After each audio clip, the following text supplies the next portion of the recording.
위 12지장 장애부터 이제 시작을 할 텐데요. 여기에서는 위염, 위궤양, 그리고 위암에 대해서 이제 다루게 될 텐데, 여기에 내용을 보기 전에 간단하게 그림 하나만 보면 굉장히 간단하게 이렇게 설명이 되거든요. 그래서 여기 부분을 그림을 한번 잠깐 보실게요. 잠시만요.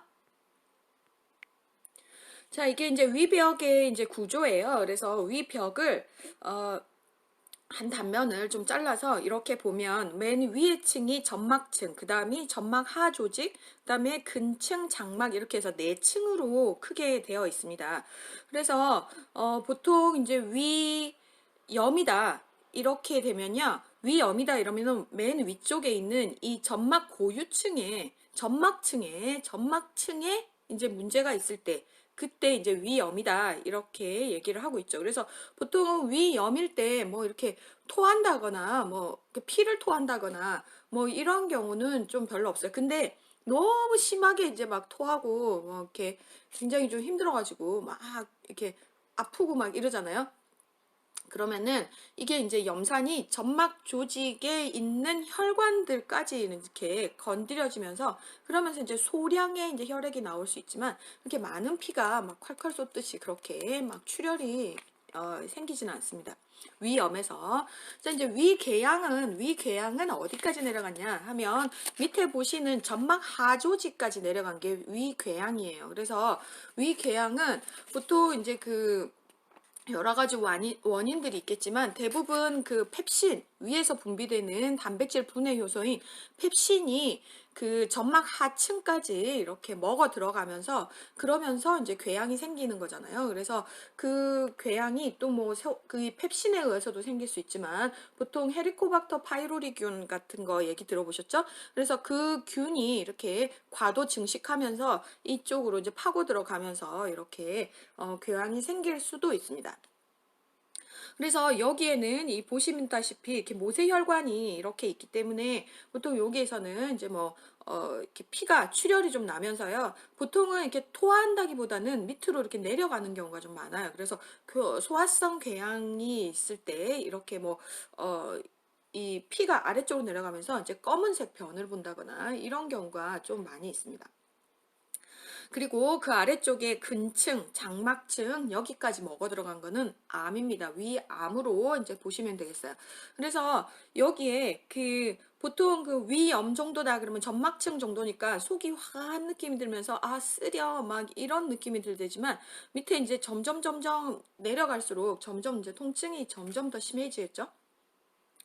그래서 이거에 대해서 이제 요런 이제 구조에 대해서 이제 기억을 좀 하시고 그런 다음에 이제 수업을 좀 진행을 하시면 좀 이해가 훨씬 더 좀 쉬우실 거니까 좀 이 구조를 반드시 기억을 좀 해주시기 바랍니다. 점막층, 점막 하 조직, 점막 하층, 근층, 장막층 요 층을 이제 기억을 하시고요.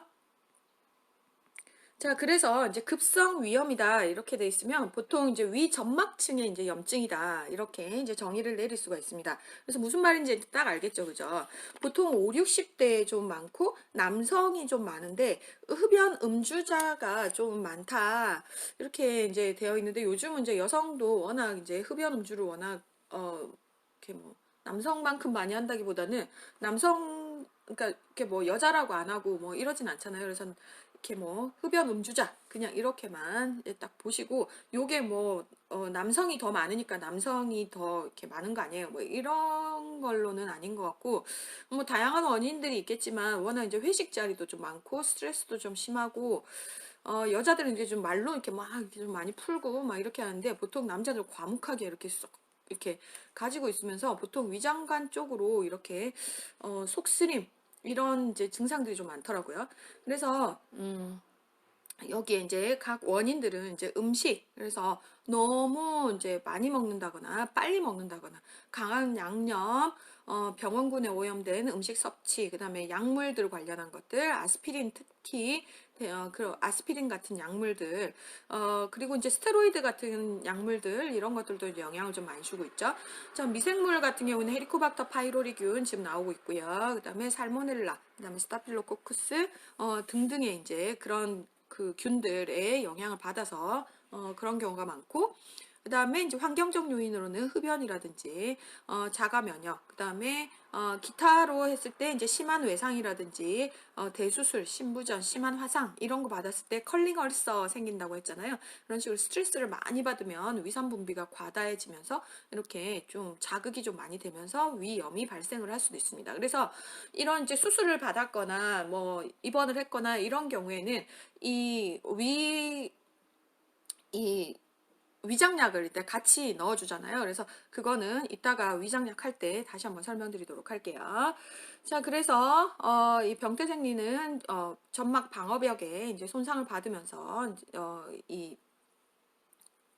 받으면서 염산과 펩신이 위조직을 자극하고 위염이 발생되는 것이다.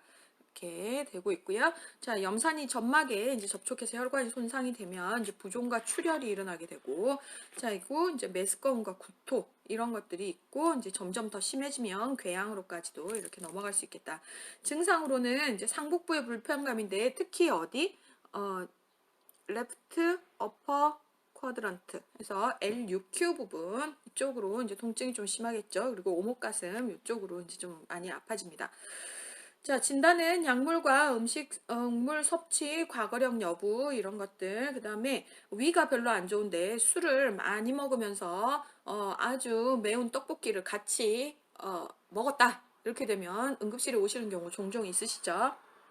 진단은 내시경 검사 하시면 나오고요. 여기에 이제 생검으로 확진한다 이렇게 나오고 있는데 사실 생검은 헤리코박터 파이로리균 때문에 일단 더 그러는 거예요. 그래서 자극만 된 거다 뭐 이렇게 되면 하지만 일단 내시경을 해가지고 그 안쪽에 조직을 똑 떼가지고 이렇게 보면요. 점막이 아까 여기 위에 점막이 이렇게 있잖아요. 거기에 이렇게 쫙 균이 깔려 있는 게 이렇게 보입니다. 그래서 헤리코박터 파이로리균 이런 것들은 이제 생검으로 확진할 수 있겠다. 자, 그리고 이제 치료에 보시면 이제 약물들을 이제 투여를 하게 되는데요. 여기에는 이제 제산제를 줄 수도 있고요. 왜냐면 이렇게 빨갛게 이제 부어오르면서 점막에 손상을 받았잖아요. 그러면 이제 코팅을 해주는 거죠. 코팅. 그래서 이제 제산제 그런 것들을 준다거나 히스타민 수용체 기량제 같은 잔탁 이런 거 이렇게 두게 되는데 이렇게 되면 이제 그 히스타민 수용체 기량제 같은 경우에는 이렇게 산의 분비를 감소시키는 약이죠. 한번 이전에 설명드렸었죠. 감소시키는 약이기 때문에 얘는 덜 나오게 만드는 거고 제산제는 나온 거를 중화시키고 코팅하고 이렇게 하는 역할들을 하고 있습니다. 뒤에 약물 한번 다시 정리해 드릴 테니까 일단은 요 기전만 기억을 해 주시면서 넘어갈게요. 자, 그리고 이제 시기는 일단 여기에서 만약에 손상을 좀 받았다. 자, 손상을 좀 받았다. 그러면은요, 얘를 까졌는데 계속 여기다가 자극을 주면 더 심해지겠죠. 그러니까 일단 쉬게 하는 게 좋겠죠. 그래서 오심구토가 완화될 때까지 좀 금식을 좀 하는 게 좋겠다. 그리고 하루에 4회에서 6회 소량의 식사로 이제 시작을 해서 이제 점점 늘려가는 으로 이렇게 해주셔야 되겠고, 일단 처음에는 자극이 되지 않도록 이렇게 해서요, 하얀 이제 쌀죽 같은 거를 좀 먹어서 이렇게 계속 안정을 좀 계속 시키다가 이제 정상 시기로 넘어가는데 정상 시기로 넘어가도 내가 위에서 이렇게 한번 확 뒤집어진 사람들은요 다음에 그럴 가능성도 좀 높잖아요. 그렇기 때문에 이제 그러니까 식사를 이 사람들은 약이다 생각하고 규칙적으로 소량씩 이렇게 먹는 게 이 사람들의 치료예요. 예, 그리고 과식 피하고 자극적 음식들, 이제 카페인 이런 것들은 좀 많이 자제를 해주시면 도움이 되겠습니다. 자, 이제 계속 이게 반복적으로 계속 생긴다. 이렇게 되면 이제 만성 위염으로 이제 넘어가는데 보통 이제 그 원인이요. 대부분은 그 헤리코박터 파이로리 균에 의한 원인이 가장 좀 많습니다. 그래서 이거는 이제 슈퍼피셜 가스트라이티스에서 표재성 위염으로 해서요. 만성 위염의 이제 대다수를 좀 차지하고 있는 것이고 이거는 파이로리 균 때문에 생긴 거잖아요. 그러니까 위점막의 충혈, 부종, 출혈, 미란 이런 것들이 좀 있습니다. 자, 밑에 보시면 이제 위축성 위염이 있는데 위축성 위염 같은 경우는 자가 면역적 공격이에요. 그래서 이거는 이제 염증 그 염증의 침륜이 점막에 이제 심부로 확산이 되면서 이제 위선이 계속 이제 변형이 되고 이런 것들이 되면서 이제 궤양과 위암으로 일단 발전되면서 그러면서 얘가 이제 그 위축성 위염이 오게 되면 그 위벽에서 내인자를 생성한다 그랬잖아요. 그런 것들을 제대로 생산을 해내지 못하면서 악성 빈혈이 생길 가능성이 좀 높습니다. 그래서 그런 이야기들을 이제 하고 있고요. 자, 그리고 이제 증상은 얘도 식후 상복부 통증이죠. 그래서 얘도 L6큐페인이 이제 위염이니까 L6큐페인이 나타나고 식욕부진이 좀 나타나고요. 그러면서 신냄새가 좀 나고 위 안 좋은 사람들 입에서 계속 냄새 난다는 이야기 하잖아요. 그래서 그런 이제 막 이렇게 불유쾌한 냄새들이 좀 많이 나면서 그 그 비타민 B12 그 흡수 장애로 인해서 악성 빈혈을 이제 초래하게 되겠다. 진단은 내시경 검사, 조직 검사는 아까 뭐 이거 그리고 헤리코박터 파이로리균 일단 확진 이런 것들 할 수 있고요. UGI 시리즈 해도 알 수 있습니다. 그리고 치료로는 이제 내과적 치료로 해서요. 내과적 치료로 해서 이제 그 음식이 약이라 그랬죠, 이 사람들은. 그래서 담백한 음식을 소량씩 자주 섭취하는데 이게 너무 잦은 게 아니고 소량씩 규칙적으로가 조금 더 정확한 얘기예요. 그래서 소량씩 규칙적으로 일단 섭취해야 되겠다 이렇게 보시고요. 이제 약물들 제산제라든지 히스타민 수용체 기량제 등 이런 것들 이제 사용을 하게 되고요. 위벽 재생을 위한 스테로이드 이제 복용을 이제 하면 좀 도움이 좀 된다고 하고, 그다음에 악성 빈혈이 있을 때는 비타민 B12를 이거는 경구약 없다 그랬죠. 그래서 근육 주사로 이제 계속 맞으시면 되고요. 아스피린 같은 거는 이제 금기하셔야 되겠고, 헤리코박터 파이로리균 때문에 여기에 항생제를 이렇게 사용하게 됩니다. 그래서 메트로니다졸, 프라질이라는 약들 이런 약들 좀 많이 쓰고 있고요. 그다음에 여기 이제 외과적 치료로 이제 출혈이 계속 생기고 거기에 반복적으로 계속 생긴다면 부분 위절제술이라든지 이런 것들, 그다음 심한 경우에는 전체 위절제술까지도 이제 진행이 될 수도 있겠다라고 보시면 되겠습니다. 소화성 궤양 보시면요, 펩신, 그죠? 펩신에 의해서 12지장 근위부, 이 식도를 포함한 상부 위장 간의 궤양성 질환이다 이렇게 되어 있고요. 아까 점막 하층까지 얘가 이제 들어간다 그랬었죠? 그래서 이거는 보통 이제 그 소화성 궤양에는 12지장 궤양과 위궤양 일단 이걸 두 개로 좀 나눠지고 있습니다. 그래서 여기에 일단 봤을 때 이제 12지장 궤양이 위궤양보다 좀 더 발병의 그런 이 더 많이 된다라고 일단 보시면 되겠고요. 이제 원인은 헤리코박터 파이로리균 이것도 이제 들어가는데, 야, 그러면 여기서 잠깐 궁금한 게 있잖아요. 헤리코박터 파이로리균은 도대체, 와, 이거 위산이 1인데 1이잖아요. 폐하가 1이고 웬만한 균들은 다 죽는데 얘들은 왜 안 죽어요? 그러잖아요. 얘들도 자기 나름대로의 자체 방어벽을 가지고 있어. 그래서 균이지만 지 몸뚱이에 암모니아 뭐 이런 걸로 해가지고요. 이렇게 코팅을 이렇게 해가지고 산에 녹지 않도록 이렇게 만든 거예요. 대단하지 않아요? 대단한 균이에요.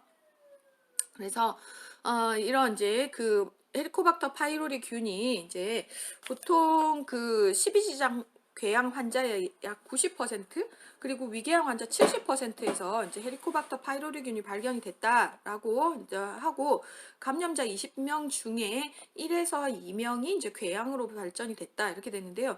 좀 수치가 좀 많이 오바가 좀 된 것 같아요. 2016년도에 했을 때 한 반수 정도로 일단 나오고 있거든요. 그래서 어쨌든간 궤양에는 헤리코박터 파이로리균이 좀 영향을 많이 미친다.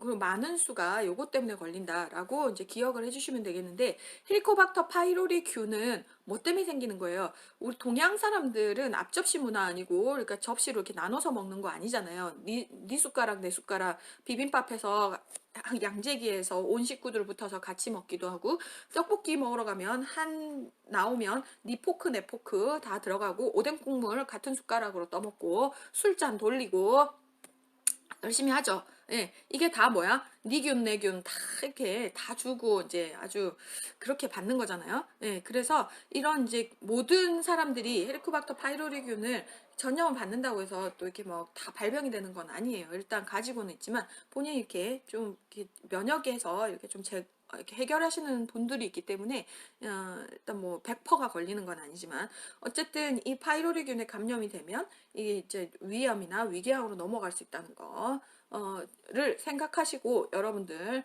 웬만하면 앞접시 문화 잘 이용을 하시고요. 그다음에 오뎅 국물은 항상 종이컵에다가 따로 분리를 해서 네 친구 내 친구 다 n분의 1로 나눠서 아주 화목하게 잘 먹기를 바랍니다. 니균 내균 주지 말고. 자, 그리고 이제 일단 만성 위염이 이제 소화성 궤양으로 이제 진전이 되고 이게 나중에 소화성 궤양이 이제 나중에 이제 위암으로까지도 이제 계속 이제 넘어가게 되는 거잖아요. 그래서 얘가 계속 괜찮아졌다가 또 발병했다, 괜찮아졌다 반복했 괜찮아졌다 이런 식으로 계속 하다 보면 뭐가 생겨요? 스카가 생기고 그러다 보면 세포에 이제 변성이 오게 되고 이제 암으로 발병을 하는 거니까 난 조심해서 아플 거는 없어요.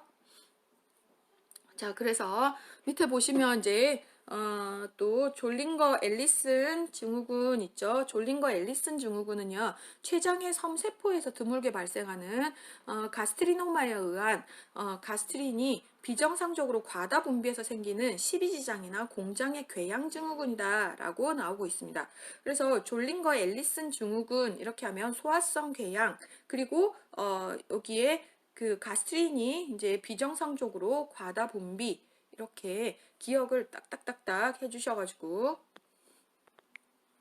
그래서 이 가스트린은 이 가스트린이라는 호르몬은 어떤 역할을 하냐면 이렇게 과도하게 위산 과다를 일으키는 게 이제 특징이거든요. 그래서 위산이 과다하게 분비가 됐기 때문에 위에 점막의 이제 성장이라든지 벽세포라든지 이런 것들을 이제 이런 것들을 이제 좀 막고 거기에서 좀 이렇게 막 손상을 계속 일으키는 그런 일들이 이제 벌어지게 되면서 그러면서 그 지방변을 포함한 이제 만성 설사라든지 통증, 메스꺼움, 피를 토한다거나 영양 부족이 일어난다거나 이제 그 식욕이 감소되는 이런 증상들을 이제 보이게 되는 겁니다. 그래서 치료는 이거는 그 위산이 굉장히 좀 과다하게 분비가 좀 된다고 했었잖아요.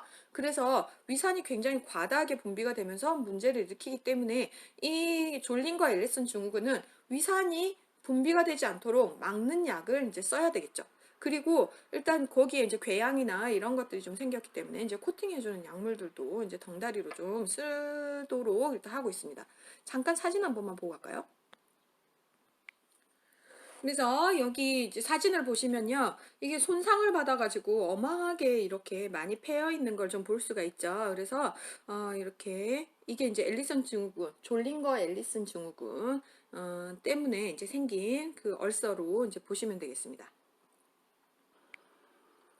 자, 그리고 이제 소화성 궤양의 이제 기타 요인으로는 흡연이라든지 알코올, 그다음에 뭐 차, 커피, 콜라, 우유 이런 것들, 카페인 종류, 양념이 강한 음식, 그다음에 스트레스 이런 것들. 에 의해서 이제 부신피질이 이제 활성화되면서 위산 분비가 많아지고 점액 생성이 이제 떨어지게 되면서 그러면서 이제 얼서가 생기는 그런 경우가 있죠. 자, 병태생리는 위산 펩신의 분비와 점막의 방어 기전 간에 일단 불균형이 일어나게 되면서 그러면서 그 이 벽층까지 이제 다 먹어 들어가면서 이제 그 지위를 갖다가 이제 소화를 시켜버려서 이제 생기는 거잖아요. 네, 그러면서 여기에 이제 위산 과다가 되면서 이제 다 손상을 일으키는 그런 거고, 자, 그러면서 이제 증상으로 보시면 이제 둔한, 애는 듯한 쓰린 통증이다 이렇게 되어 있는데요. 둔한은 아니고요. 그 쓰리면서 버닝 센스, 예, 버닝 센스가 있으면서 굉장히 좀 이제 뭐 완전 이렇게 강는 뭐라더라, 그 경상도 할머니 와갖고 할머니 언제부터 아팠어요? 이러니까 서울에서 아래 딱 이러는 거예요. 그래서 아래가 뭐지? 뭐 그러더니 또 뭐라더라. 할머니 속이 어떻게 아픈데니까, 까디비듯이 아프다. 이렇게 얘기하시더라고. 그러니까 속이 이렇게 갈듯이 아프다. 애는 듯한. 예, 그리고 이제 쓰린, 이런 버닝 센스. 이렇게 불타는 듯한. 그러니까 한국말로 하는 것보다 영어로 하니까, 영어로 보니까 확실히 어떤 느낌인지 알겠죠? 버닝 센스. 그러면서 병변에 위산이 닿으면서 주변에 이제 평활근 수축을 야기하는 반사 기전을 자극해서 이제 통증이 발생이 되고, 그러면서 일단 음식물에 의해서 괜찮아질 수도 있고 음식물에 의해서 더 악화될 수도 있습니다. 이거는 십이지장 궤양과 위궤양에 따라서 좀 달라질 수 있기 때문에 이거는 보시면서 정리를 좀 다시 하도록 하겠습니다. 자, 분류로 이제 보시는데 분류는 12장 궤양과 위궤양으로 일단 나눠지고 있고요. 여기에서 소화성 궤양에서 12장 궤양과 위궤양의 분류는 굉장히 중요하고 이거에 대한 비교에 대해서는 계속 시험에 나오고 있기 때문에 잘 분류를 하셔서 기억을 해주시기 바랍니다. 12장 궤양 같은 경우에는요, 보통 위에 이제 가스트린 효소에 의해서 이제 위벽에서 액이 이제 분비가 되잖아요. 그렇게 되면서 얘가 쭉 이제 따라서 이렇게 내려오면서 거기에 그 12지장 쪽으로 이렇게 흘러 들어가면서 12지장 궤양에 이제 얼서가 이렇게 많이 생기는 거잖아요. 그래서 이런 거 같은 경우에는 이제 소화성 궤양의 약 한 80% 정도를 차지하면서 과도한 이제 산분비가 일단 원인이 되고 있겠다. 그리고 이제 음식물이 위에서 이제 빨리 비워지는 거 이런 것들, 그러니까 굶고 배가 고프고 막 이런 그 공복이 오래되는 경우에 이제 12장 궤양이 잘 발생할 수 있겠다. 장소는 유문에서 약 0.5에서 한 2.5cm 정도 되는 분유 그 아래쪽 부분 아시죠, 그죠? 그쪽 부분에서 좀 많이 발생을 하고 있고요. 증상 굉장히 중요해요. 기출이 계속 나오고 있는 거 지금 보이시죠? 그래서 증상은 보통 복부 중앙과 상복부에 타는 듯한 통증이 있으면서 공복시 페인, 헝거 페인. 자, 속이 비었어. 위상 과다가 생겼고 12장 쪽으로 넘어갔어. 공복시 페인. 이렇게 되니까요. 보통은 그 공복시에 그 유문 관략근이 이완되면서 그 위산이 더 많이 이렇게 흘러 들어가면서 일단 생기는 거고요. 그러고 이제 식후 두세 시간 이후에 그러니까 음식물이 없어졌을 때 그때 이렇게 이제 그 위가 이제 비워졌을 때 그때 이제 통증이 좀 생기는 거. 이거는 음식을 먹잖아요. 음식을 먹으면 중화가 되면서 그쪽으로 좀 자극이 좀 덜해지면서 통증이 좀 덜합니다. 예. 그리고 한밤중에 자다가 벌떡 일어나죠. 보통 한 새벽 한 3, 4시쯤 이렇게 되면 새벽에 속 쓰려 막 이러면서 막 일어나게 되는 거죠. 자, 그리고 음식에 대해서 효과가 있다 그랬잖아요. 음식을 먹으면 효과가 있다 그랬죠. 그래서 그 비슷하게도 그 제산제 같은 거를 일단 주면 이게 코팅이 되면서 일단 효과가 있는 거를 좀 볼 수가 있습니다. 영양 상태는 나쁘진 않고요. 그리고 일단 출혈은 흑색병에서 흑색병 여기 그 유문부 아래쪽으로 요 근처나 그 아래쪽으로 이렇게 생기기 때문에 거기에서 피가 출혈이 일어나면 그 아래쪽으로 이렇게 내려가기 때문에 흑색변이 좀 나오고 있는 것이 12지장 궤양의 특징입니다. 그래서 공복시 통증, 새벽에 속쓰림, 12지장 궤양 이런 거 할 때 그때가 12지장 궤양 보시고, 자, 이제 위궤양은 45에서 54세 정도로 해서 중년기에 좀 많은 중년 아저씨들이 좀 많은 걸 좀 볼 수 있고요. 남녀 비율로 봤을 때는 남자가 이것도 한 2배 정도 좀 많은 것으로 되어 있습니다. 이거 위궤양 같은 경우에는 이제 점막층의 손상, 점막의 그 방어 능력이 이제 결함이 되면서 손상이 있으면서 좀 생기고 있고요.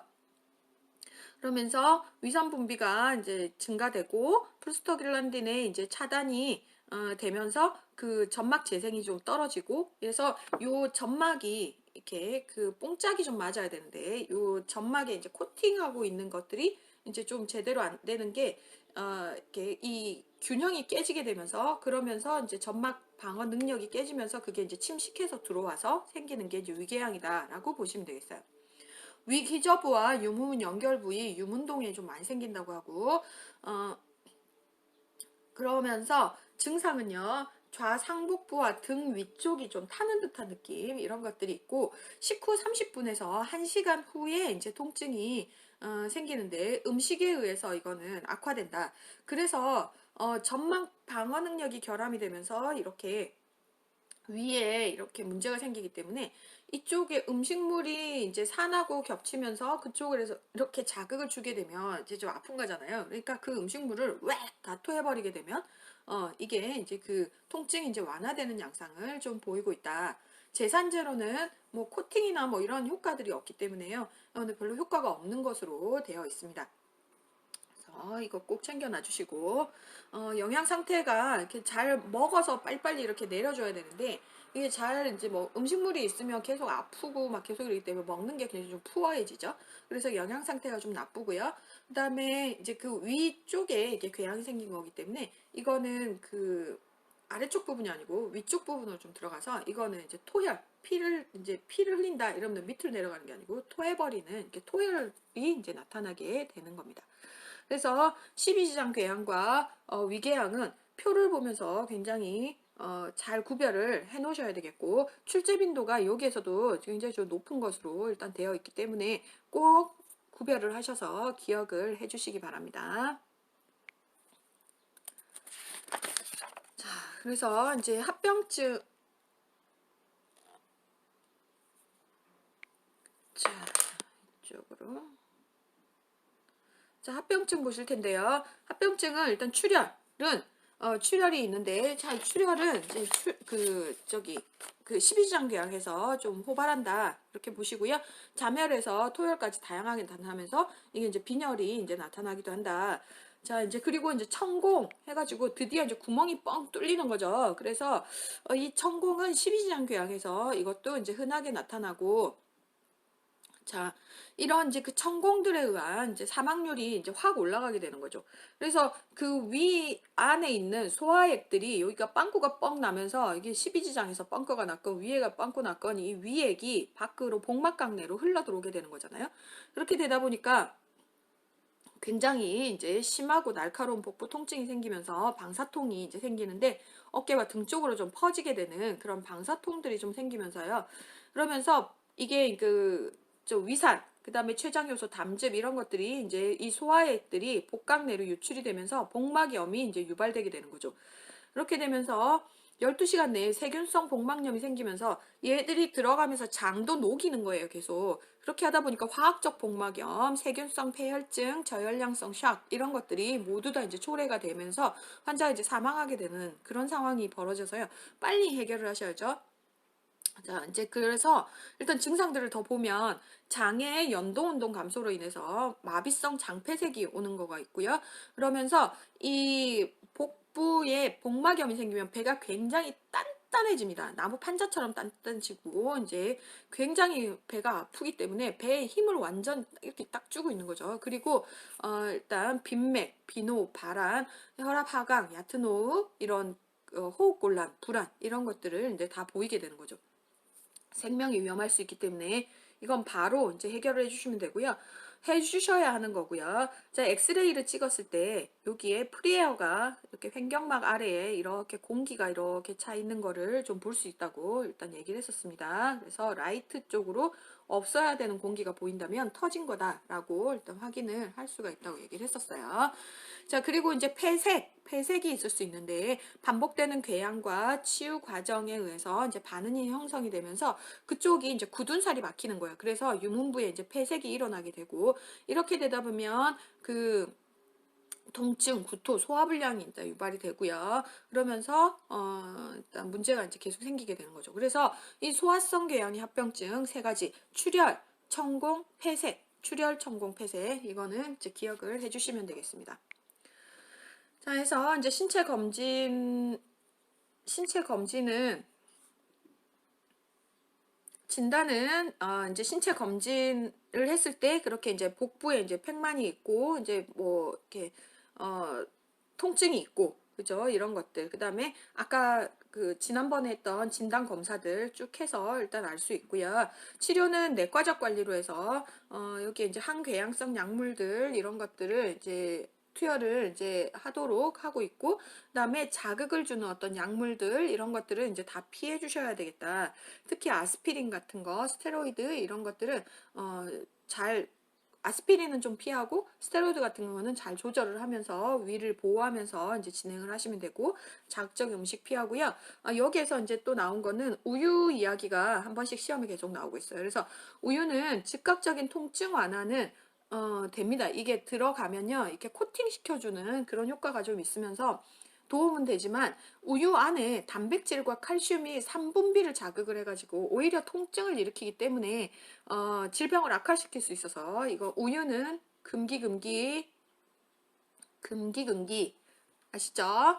네. 그리고 식사는 소량씩 자주 일정한 간격으로 해가지고 밥이 약이다 라고 계속 했어요. 그래서 규칙적으로 잘 먹을 수 있도록 하고, 잦은 간식은 위산 분비를 증가시킬 수 있기 때문에 간식은 좀 피하셔야 되겠다. 그 음주나 흡연 이런 것들 자제하시고요. 정신적으로 스트레스 받는 것들, 이런 것들, 이제 신체적으로 스트레스 받는 것들, 이런 것들 잘 조절을 해주셔야 되겠습니다.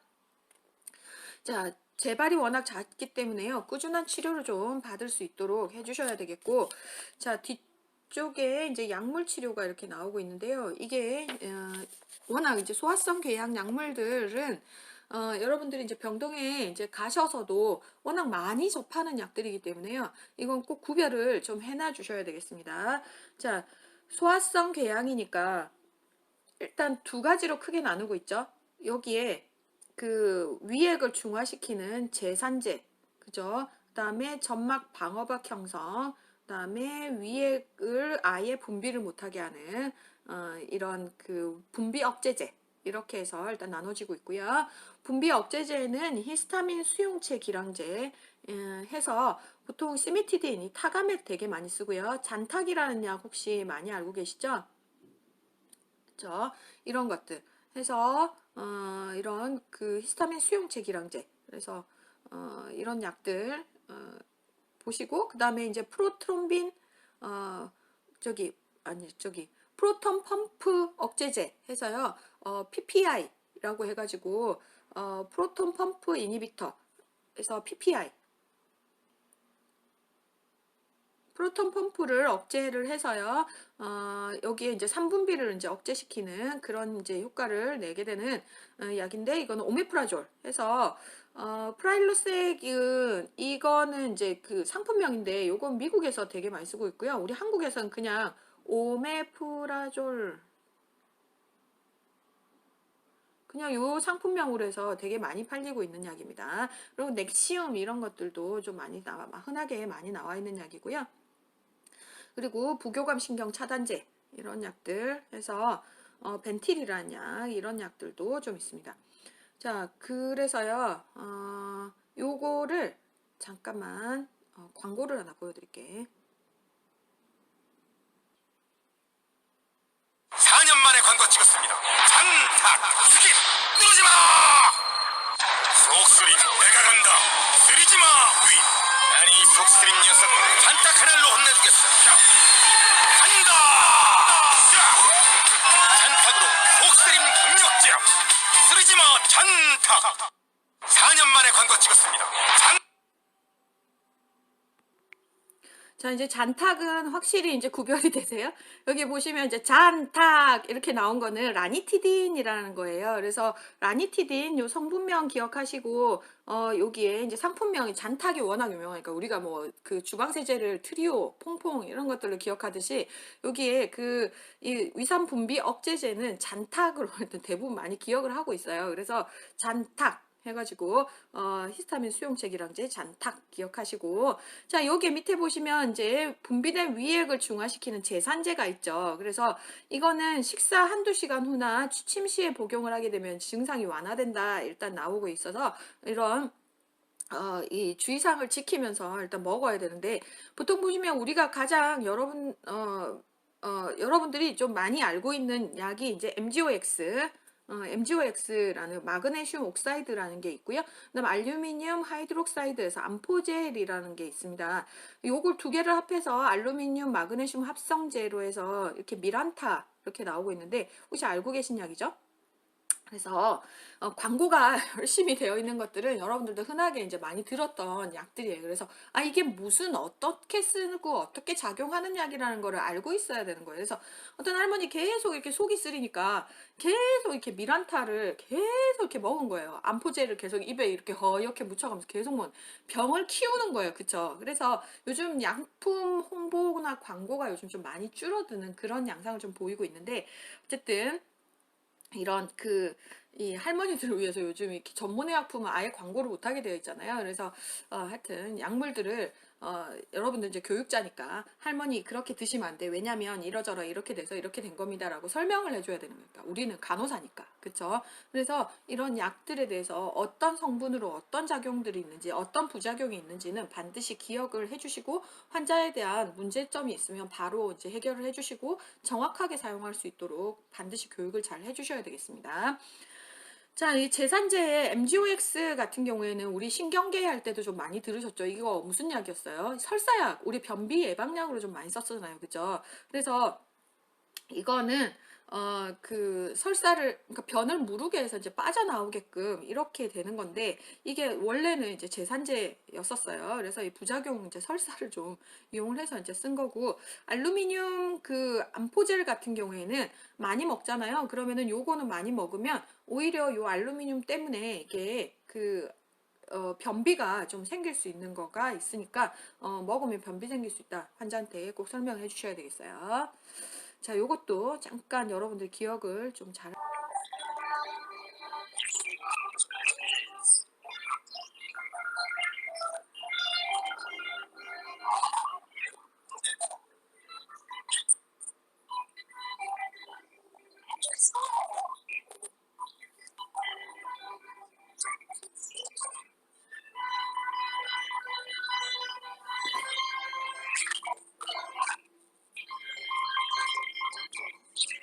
보여주려고 열심히 찾아왔는데 다 괜찮았었는데 왜 이렇게 음질이 이렇지? 어쨌든 암포젤 보셨죠? 그래서 아이고, 정말 찾느라고. 옛날 거예요, 옛날 거. 예, 옛날 건데. 저거 말고 제가 진짜 찾으려고 하는 게 있었거든요. 새벽 4시, 속쓰림, 벌떡 일어나가지고 막, 여보 또야? 막 이러는 그 광고가 있었는데, 그걸 계속 찾느라 어제 집착증 보여가지고 한 1시간을 늦었는데, 결국 못 찾고 갖고 왔는데, 그나마도 음질이 또 별로야. 되게 속상하네요.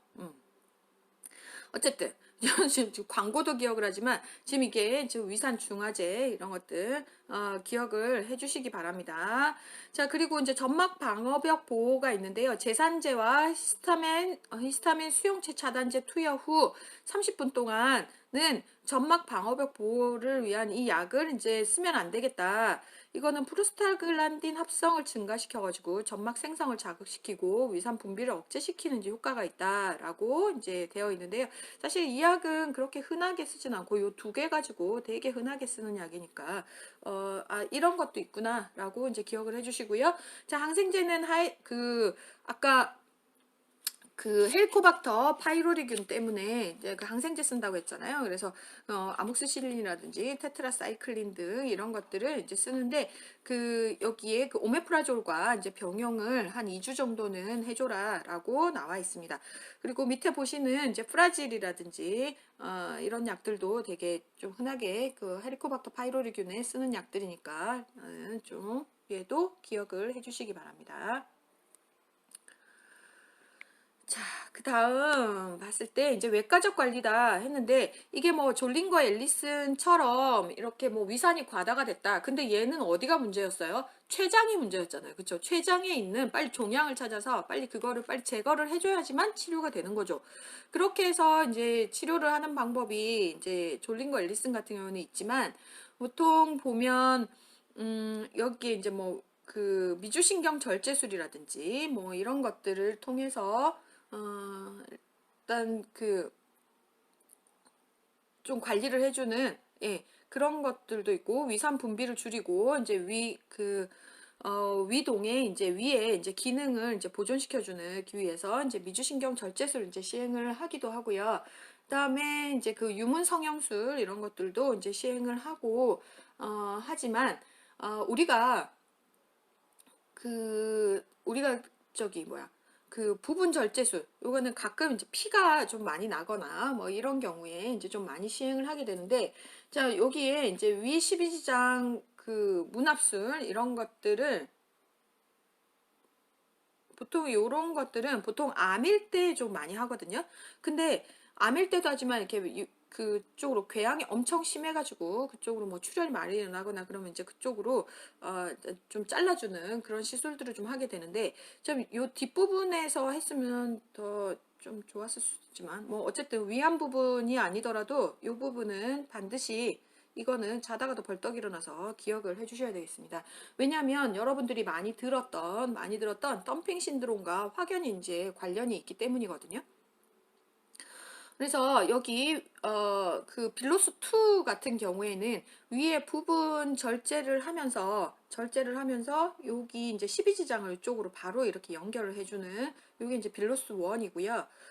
여기에 절제를 하면서 공장에다가 이렇게 연결을 해주는 게 위 공장 문흡술이라서 빌로스 2 이렇게 되어 있습니다. 그러면 얘는 왜 살려둔 걸까요? 왜? 예, 12지장이죠. 얘는 왜 살려둔 걸까요? 여기에 뭐가 연결이 돼요? 여기에 그 소화액이 분비되는 오디관략근이 여기 있기 때문에 얘는 살려두는 거잖아. 이렇게 해서 얘가 이제 소화액이 이렇게 내려가게 되는데, 저 여기에서 음식물이 이렇게 내려갔을 때 12지장을 거쳐서 내려가는 거와 12지장을 패스하고 바로 공장으로 내려갔을 때 음식물의 속도, 내려가는 속도는 어디가 훨씬 빨라요? 여기가 훨씬 빠르죠. 그래서 이제 벌어지는 게 이제 합병증이 이제 나타나는 게 이제 덤핑 신드롬 이야기를 이제 하게 되는데요. 자, 그래서 여기 이제 빌로스 1 같은 경우에는 덤핑 신드롬의 이제 발생이 좀 적다. 그러나 이제 빌로스 2 같은 경우에는 이 덤핑 신드롬에 이제 그 되게 흔하게 좀 나타날 수 있다라고 일단 되어 있습니다. 하지만 12지장 궤양 치료에 굉장히 좀 자주 이용이 좀 되고 있기 때문에 요런 빌로스 2 수술을 하고 왔다 이렇게 됐으면 이 환자는 덤핑 신드롬에 준해서 환자를 교육하고 관리를 이제 해주셔야 되겠죠.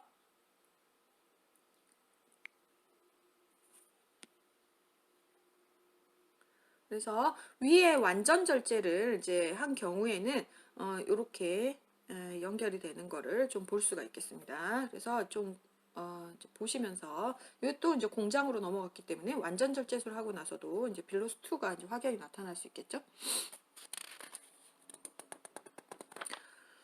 자, 그래서 여기에 이제 수술 후 합병증 보시면 얘가 이제 급속이동 증후군도 문제가 되지만 거기에 이제 위 소화액들이 이렇게 좀 배어 나와서 좀 이렇게 좀 문제가 좀 될 수 있습니다. 그래서 이런 소화액으로 인한 어떤 문제가 좀 생길 수 있지 않도록 이렇게 그 변연 궤양이라고 하는데 그런 것들이 좀 생기지 않도록 하는 게 진짜 중요합니다. 그리고 알칼리 역류 위험 이런 거, 그다음에 급성 위 확장, 그다음에 출혈, 영양 문제 이런 것들 이제 잘 보시고요.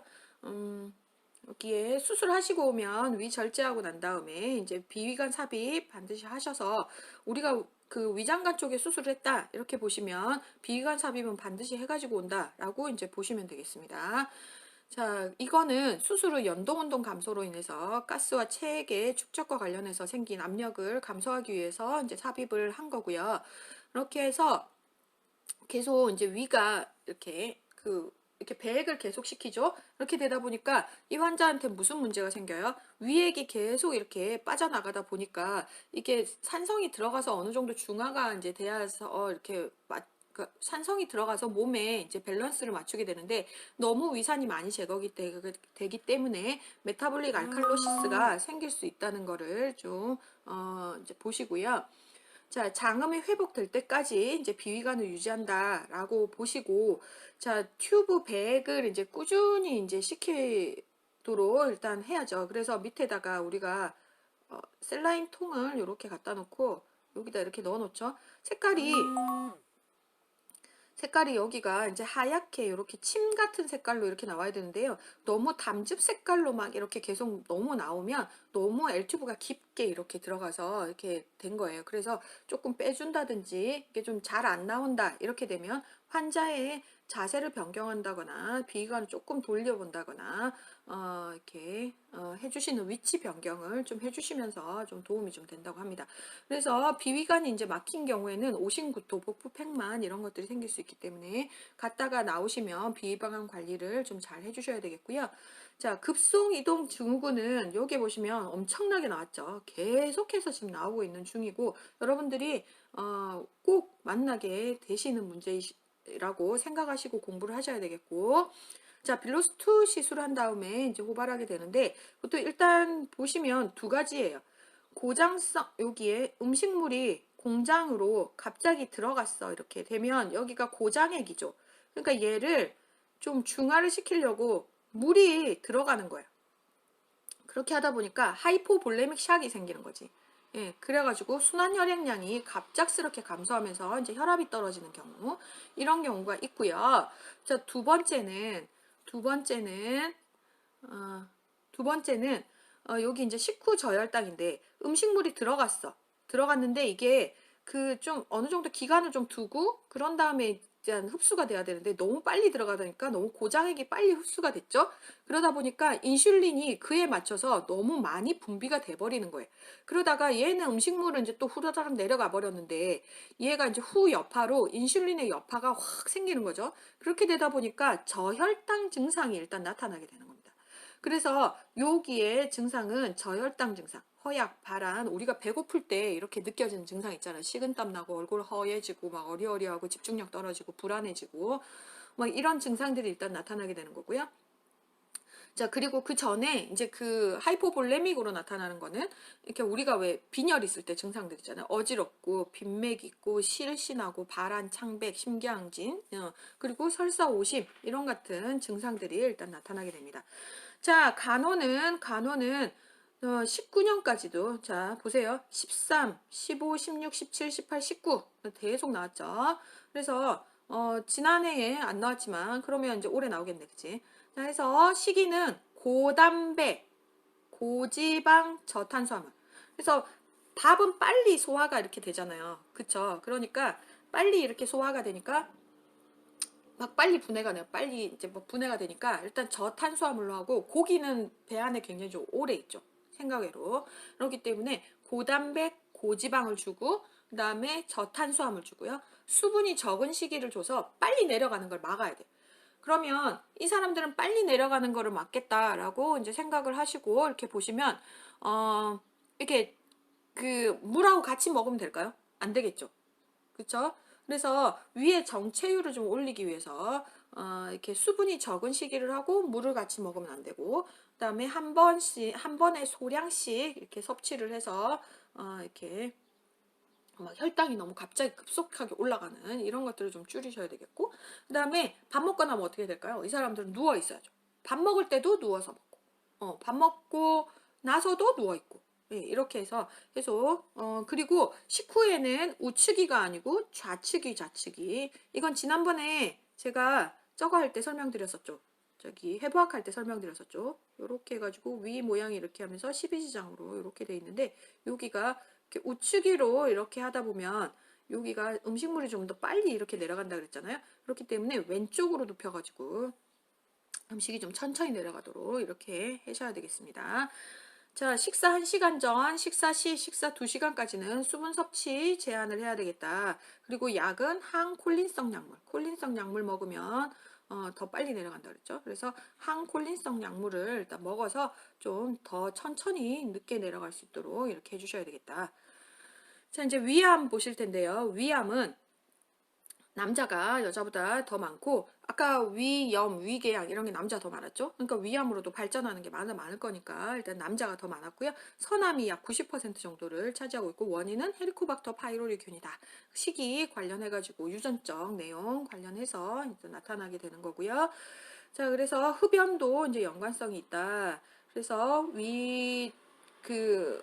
예, 이제 증상이 자극이 되면서 나타나야 되는데 이게 위암 증상이 좀 늦게 나타나요. 보통 보면 막 소화가 좀 안 되나 뭐 이런 걸 좀 있다가 뭐 원래 속 쓰리고 원래 그랬는데 뭐 이러면서 이렇게 넘어가다 보다가 위암 진단이 좀 늦게 되면서 좀 문제가 좀 일어날 때가 많죠. 그래서 애매하고 불확실한 증상 이런 것들 서서히 진행하는 이런 속도 이런 것들을 관련해 가지고 좀 늦게 이렇게 발견되는 게 특징이고요. 덩어리가 만져지면서 복수 전이로 인한 이제 뼈 통증 이런 것들이 있으면서 얘도 위장관계 암이기 때문에 심한 체중 감소가 일단 나타나겠습니다. 진단은 UGI 시리즈 하고요. 그다음에 그 내시경 생검 이래서 암이니까 그 바이옵시 하면 이제 질병 확진 일단 나타나고요. 세포학적 검사, CT 이런 것들 찍어서 이제 보실 수 있고, 펫 검사 이런 거 하면 일단 또 뭐 전이 같은 거 더 잘 보실 수 있죠.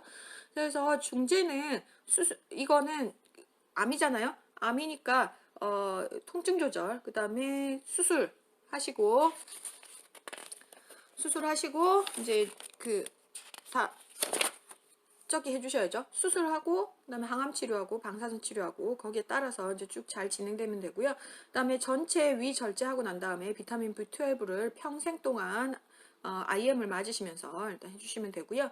그다음에 영양 관리 관련해서 일단 보시면 되고, 정기적으로 추 검사를 계속 잘 해주시면 되겠습니다. 비위관 관련해 가지고는 워낙 이렇게 이거는 기본간호학에서 관련된 이야기인 거고, 여기에 주의사항들 있잖아요. 인두에 처음엔 고개를 들고 삽입하고, 인두에 닿았을 때는 고개를 숙여서 뒤쪽으로 넘어갈 수 있도록 꿀꺽꿀꺽 환자분 침 삼키세요, 침 삼키세요 이렇게 해서 계속 가죠. 그거 하시면서 일단 하는 거고, 표시 위치는 귀에서 코까지, 코에서 검상돌기까지 해가지고 길이 일단 기억을 잘 해주시면 되겠습니다. 삽입 후 간호랑 이런 것들 이제 나와 있는 거 이제 잘 읽어봐 주시고요. 자, 이제 위관 영양 관련하고 그러니까 어떻게 이제 식이를 하는지 이런 것들은 기본관에서 워낙 많이 했던 내용들이니까 여러분들 요거는 읽으시면서 여러분들이 정리를 해주시고, 여기에서 시험 문제는 제가 낼 거예요. 그러니까 여기에 내용을 보시면서 정리를 꼭 해주시기 바랍니다. 많은 내용이었어요. 좀 긴 시간 좀 잘 들어주셔서 감사하고, 자, 다음 시간에는 하부 위장계 질환까지 해서 좀 제가 원하는 거는 좀 중요한 거는 상부위장관에서 좀 웬만치 맞췄기 때문에 여기에 빨리 끝내고 간담도까지 해서 이번 1시간 안에 좀 해결을 하는 게 저의 목표입니다. 여기가 워낙 양이 좀 많아서요. 좀 말이 굉장히 좀 빠른데 많은 이해를 바랍니다. 수고하셨습니다.